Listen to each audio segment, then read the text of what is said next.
नमस्कार दोस्तों, मैं अंकुर उपाध्याय स्वागत करता हूं आप सभी का आपके अपने YouTube channel share market analysis में। अमेरिका के बाजार में कंटिन्यू 7th ट्रेडिंग सेशन में आपने तेजी आते हुए देखी है। अगर बात करें प्रॉपरली अमेरिका के बाजार की तो आपके लिए डाउ जोन्स ऑलमोस्ट 125 पॉइंट्स ऊपर बंद हुआ है, नेस्डेक इंडेक्स 5 पॉइंट नीचे बंद हुआ है, S&P 500 8 पॉइंट ऊपर एंड रसल 2000 में गिरावट थी लगभग 0.5% के करीब की। तो कहने वाली बात यह कि अमेरिका का बाजार वन साइडेड ऊपर जा रहा है और भारतीय बाजार वन साइडेड नीचे जा रहा है। अपने बाजार जो गिर रहे हैं वो कितना और गिरेंगे, क्या फ्राइडे की तेजी अगले हफ्ते भी कंटिन्यू होगी या फिर दोबारा से आएगी प्रॉफिट बुकिंग सेलिंग, इन सारी चीजों को इस वीडियो में कवर करते हैं। शुरू करता हूं एक एक करके सारे टॉपिक्स को कवर करना। सबसे पहले मैं आपको यह बताना चाहता हूं जो भारतीय बाजार गिर रहे हैं उसके पीछे सबसे बड़ा रीजन है सेलिंग FIIs की। देखो, एक बाजार ऊपर जा रहा है, ये रिलेशन मैच करने की कोशिश करना, ये फैक्ट नहीं है, रिलेशन है जो मैं अपने हिसाब से बोल रहा हूं। एक बाजार आपका ऊपर जा रहा है और एक बाजार आपका नीचे जा रहा है। जो ऊपर जा रहा है डेफिनेटली वहां पे वो खरीदारी कर रहे हैं क्योंकि यहां से निकाल रहे हैं पैसा। जो बंदा बाजार में बैठा हुआ है ना वो बाजार में ही रहता है। आप अपने आप को ले लो, बाजार को समझने का सबसे अच्छा तरीका मेरी नजर में जो होता है वो ये होता है कि आप क्या सोच रहे हो उसको ही समझो, ज्यादा कुछ नहीं, सिर्फ और सिर्फ साइकोलॉजी को प्ले करो। साइकोलॉजी को समझ गए तो बाजार ऑलमोस्ट समझ में आएगा आपको। मार्केट है, हर सेकंड हर पल आपको कुछ ना कुछ सिखाएगा और आप सीखने के लिए तैयार रहने चाहिए। ये एक ऐसी जगह है जहां पे कोई भी उतर सकता है। अपने पापा के नाम से डीमेट अकाउंट ओपन करके 10 साल का बालक भी ट्रेड कर सकता है और 20 साल का भी कर सकता है, 80 साल का भी कर सकता है, इन्वेस्ट कर सकता है, ट्रेड कर सकता है। आपसे 1 रुपए नहीं लेता ये, लेकिन ये फीस लेता है आपको लॉस देकर। तो जो लोग लॉस लेना नहीं जानते हैं वो ये समझ लो आपके लिए स्टॉक मार्केट बहुत मुश्किल होने वाला है। तो लॉस को एज अ लॉस ट्रीट मत करो, लॉस को एज अ फीस ट्रीट करो कि हम ना ये मार्केट में एक ट्यूशन फी है, कोचिंग फी है, कुछ भी है वो फी दे रहे हैं। लेकिन इंपॉर्टेंट ये वो पैसा देके आप सीखो जरूर। अगर लॉस भी खा रहे हो, सीख भी नहीं, यानी कि ना तो अर्न कर पा रहे हो ना लर्न कर पा रहे हो, तो आप फिर बाजार में आपके लिए बहुत दिक्कत होने वाली है। तो अब मैं अगर एक कैलकुलेशन करूं, भारतीय मार्केट से आउटफ्लो हो रहा है और जा कर रहा है अमेरिकन बाजार में और वो ऊपर जाता जा रहा है। अदरवाइज होता क्या है, दोनों बाजार ऊपर जाते हैं, हम लोग संग चलते हैं संग गिरते हैं क्योंकि इमर्जिंग मार्केट्स हैं। अब अमेरिका का बाजार ऊपर क्यों जा रहा है उसको समझो। अमेरिका का बाजार ऊपर इसलिए जा रहा है, बीते 2 डेटा जो आए हैं अमेरिका के, एक GDP का खराब नंबर और दूसरा आपका जॉबलेस क्लेम डेटा और जॉब्स डेटा, अनएम्प्लॉयमेंट डेटा, ये 3-4 डेटा एक साथ आए हैं और ये सारे के सारे अमेरिका के लिए बहुत ही फेवरेबल है, बहुत ही पॉजिटिव है। सारे के सारे डेटा एक ही चीज कह रहे हैं कि आपका रेट कट जल्दी आने वाला है।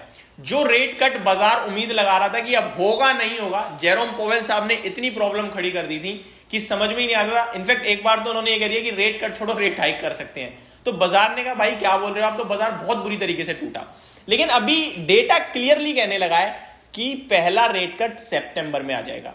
अब आप मुद्दे की बात समझो, रेट कट अगर होगा तो केवल अमेरिका में नहीं होगा, हमारे बाजार में भी होगा, तुरंत होगा। हम तो इंतजार कर रहे हैं बस अमेरिका का, हमारे अपनी प्रॉब्लम तो कुछ है ही नहीं। हम चाहते तो आज से 3 पॉलिसी पहले रेट कट कर देते क्योंकि हमारा इन्फ्लेशन काबू में है, लेकिन हम रेट कट क्यों नहीं कर रहे? क्योंकि अगर हम रेट कट करेंगे और अमेरिका ठीक रहेगा, नहीं करेगा रेट कट, तो हमारे लिए हमारे रुपए की वीकनेस यानी रुपया कमजोर हो जाएगा। तो जैसे ही सितंबर में अमेरिका रेट कट करेगा, ट्रस्ट में हम भी तुरंत रेट कट करेंगे और जिसकी वजह से हमारी ग्रोथ और तूफानी रफ्तार से भागेगी। तो मेरा सिंपल सा लॉजिक है कि ये बाजार जो गिर रहा है ये टेम्पररी है और गिरावट के पीछे सबसे बड़ा कारण है FII। अब FII जो कारण है उनका डेटा मैं कल का देखूं तो थोड़ी सी रिलीफ है। देखो, परसों यानी थर्सडे के ट्रेडिंग सेशन में एक्सपायरी थी, ऊपर नीचे करते करते हम नीचे जरूर गए, लेकिन डेटा खराब था। फ्राइडे को तेजी आ गई लेकिन थर्सडे का डेटा खराब था। तो हमें देखना था क्या होगा। मैंने कल भी वीडियो में 3:30 बजे करीब आपसे कहा था कि मेरे को चाहिए 2 चीज, शुक्रवार में डे हाई के पास बाजार बंद हो जाए और मेरे लिए शाम को डेटा पॉजिटिव आ जाए।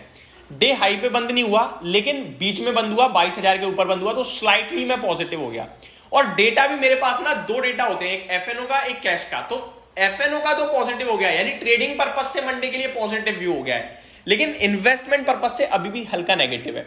कैसे? कल FIIs कैश मार्केट में 2117 करोड़ की सेलिंग करके गए हैं, लेकिन DIIs ने 2700 करोड़ की बाइंग करी। तो कल DIIs थोड़ा तगड़ा खरीद गए। एक्चुअली में DII 2700, 3000, 2000 की रेंज में ही है। FIIs कभी कभार अपनी रेंज बढ़ा देते हैं, वो बेच देते हैं करीब करीब 6000 का, 5000 करोड़ का, तो वो फिर कहां से हम फुलफिल करेंगे। अब बात करूं अगर मैं फ्यूचर्स में FIIs की, तो 1729 करोड़ की इन्होंने बाइंग करी है। तो फ्यूचर्स में ये बाइंग में लौटे हैं, ये बहुत पॉजिटिव है। अब हमारे लिए क्या इंपॉर्टेंट है, देखो हमारे लिए अभी रुझान जो है ना, यानी कि तेजी हो गई है, गिरावट खत्म हो गई है, तेजी शुरू, इसको एग्जैक्टली थम करने के लिए एक दिन और चाहिए मंडे का। अगर फ्राइडे को डे आई पे क्लोजिंग आती है, कैश मार्केट और फ्यूचर का दोनों डेटा पॉजिटिव आता, तो हमारे लिए मंडे तेजी हम 100% होते। लेकिन अभी कैश में अभी भी बिकवाली हुई है, केवल फ्यूचर्स में बाइंग हुई है, तो मेरे हिसाब से मंडे और वेट करना है। अब मंडे को क्या चाहिए हमें, मंडे को चाहिए तेजी, चाहे वो 50 पॉइंट की हो, लेकिन डे हाई की होनी चाहिए। पूरे दिन बाजार शांत रहे, एट द एंड आपके लिए डे हाई पे बंद हो जाए, ये चाहिए मुझे। दूसरा मुझे चाहिए कैश मार्केट में एफआईआईस की बाइंग और फ्यूचर्स में बाइंग, बाकी मुझे कुछ नहीं चाहिए। ये तीन चीज मेरे मिल गई तो मैं समझ जाऊंगा जो आपके लिए थर्सडे को लो बना है वो बॉटम हो गया, अब बाजार आपका ऊपर जाने के लिए तैयार है। तो ये मेरी तरफ से पहली वीडियो में मार्केट का एनालिसिस था। बाकी इंडिया का मैन्युफैक्चरिंग डेटा वगैरह तो पॉजिटिव आता हुआ दिखा है 10 मई को, यानी कि कल शाम को, कल शाम 5:30 बजे के करीब। मैं वीडियोस नहीं बना पाया हूं, बट अब आपके लिए time to time regular update दूंगा।